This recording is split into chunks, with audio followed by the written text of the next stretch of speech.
Hello बच्चों, कैसे हैं आप? उम्मीद करती हूँ आप बढ़िया और एकदम मज़े में होंगे। बच्चों, आज हम हिमा दास के जीवन परिचय के बारे में पढ़ेंगे और इस विषय पर हमारा पाठ है गोल्डन गर्ल हिमा दास।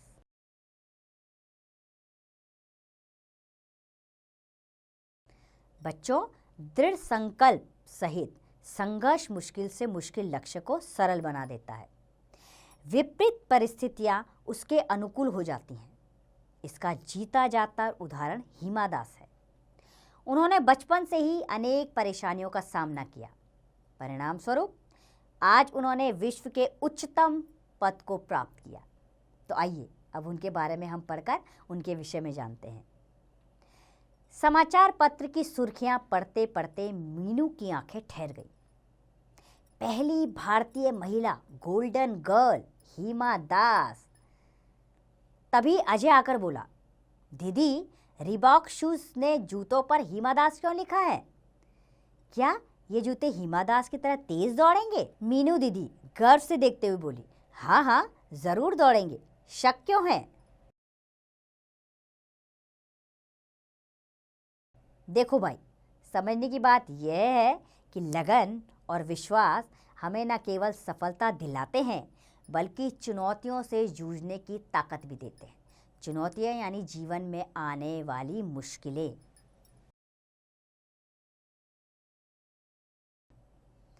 आप पहेलियां बहुत सुनाती हैं, मुझे हिमा दास की कहानी सुनाओ ना, अजय ने कहा। ठीक है, ध्यान से सुनो, मैं तुम्हें सुनाती हूँ हिमा दास की सच्ची जीती जागती कहानी। हिमा असम राज्य के नगांव जिले के छोटे से गांव ढींग में पैदा हुई। उनके पिता रणजीत दास चावल की खेती करते थे। उनकी माँ जोनाली दास घर संभालती है। वे अपने सभी भाई बहनों में सबसे छोटी हैं। बचपन से ही उनका खेलों की ओर झुकाव था, यानी वो बचपन से ही खेलों में उनकी रुचि थी। वे गांव के स्कूल में लड़कों के साथ फुटबॉल खेलती थी। वे भागते भागते कभी थकती नहीं थी। सब उन्हें ढींग एक्सप्रेस कहकर पुकारते थे। ढींग एक्सप्रेस यानी कि ना रुकने वाली ट्रेन। हिमा को रेसर बनने की सलाह सबसे पहले जवाहर नवोदय विद्यालय के फिजिकल एजुकेशन के टीचर ने दी। तो हिमा ने अपना ध्यान दौड़ की ओर लगाया। यद्यपि रनिंग ट्रैक की सुविधा उस समय उपलब्ध नहीं थी। उपलब्ध का मतलब उस समय मौजूद नहीं थी। अतः वह दौड़ का अभ्यास फुटबॉल के मैदान में ही करती थी। हिमा ने 2017 में युवा कल्याण निदेशालय की ओर से आयोजित अंतर जिला प्रतियोगिता में भाग लिया। प्रतियोगिता का अर्थ होता है बच्चों कंपटीशन।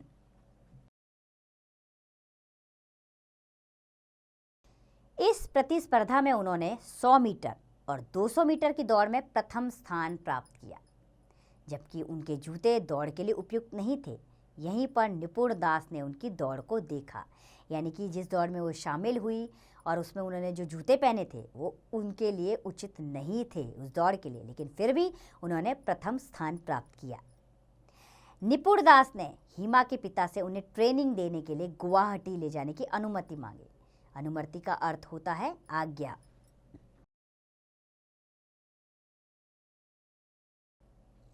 उनका परिवार बहुत गरीब था, इसलिए ट्रेनिंग का खर्च उनके कोच द्वारा ही उठाया गया। अजय बोला, दीदी, हिमा जी के कोच कितने अच्छे हैं ना? हाँ अजय, अच्छा गुरु मिल जाए तो जिंदगी बदल जाती है। प्रारंभ में हिमा ने 200 मीटर रेस के लिए तैयारी की। जैसे जैसे स्टेमिना बढ़ता गया, यानी उनके शरीर में ताकत बढ़ती गई, 400 मीटर के ट्रैक पर दौड़ना शुरू किया उन्होंने। 2018 में हिमा ने बैंकॉक में एशियाई युवा चैंपियनशिप की 200 मीटर रेस में 7वां स्थान प्राप्त किया।